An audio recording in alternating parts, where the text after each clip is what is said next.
Messi গোল দে, Messi গোল দে, এদিকে এদিকে এদিকে। আমি খেলবো না কাকা, কালকে সারা রাত জায়গায় জায়গায় ইউরো কাপ দেখেছি, আমার ভালো লাগতেছে না খেলতে। কলাম যে কোচে কত করে খেলবো না, তাও মাঠে নামাইছে। এ ভাই তুই হাফ টাইম পর্যন্ত খেল, আর আমি ঘুমাবো।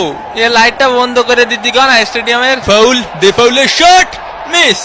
এদিকে ডে পাউলের ফাউল করা শুরু। দেখি তোমার জুতোটা পলিশ করে দেই। এ কাকা, আমি তো ইচ্ছা করে মারিনি, আমি ওইদিকে ছিলাম, বুঝেননি কাকা? আমি তো নিরপরাধ, ও ছিল ওই পাশে, আমি ছিলাম এই পাশে। হয় ওরও কোনো দোষ নেই, তোরও কোনো দোষ নেই, সব দোষ আমার। আমাদের ডে পাউল ফাউল করতেই পারি না। পানি কি খাবো এনে, না আবার ক্যামেরা ধরবে না? মেসির লম্বা শট, মিস, একটুর জন্য মিস। ইসরে কাকা, আয় আমরা ট্রেন লাইন খেলি, খালি ক্যামেরা এদিক ধরে কেন? হাফ টাইমের বাঁশি বেজে উঠলো।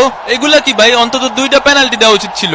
হাফ টাইম হয়ে গেছে, অন্য কোনো পেনাল্টি পাইলাম না। পেনাল্টি ছাড়া আমরা খেলি? ও একটু ধৈর্য ধরো, ধৈর্য ধর, দেবো দেবো। আরে আমি কি বলছি দেবো না? দেবো।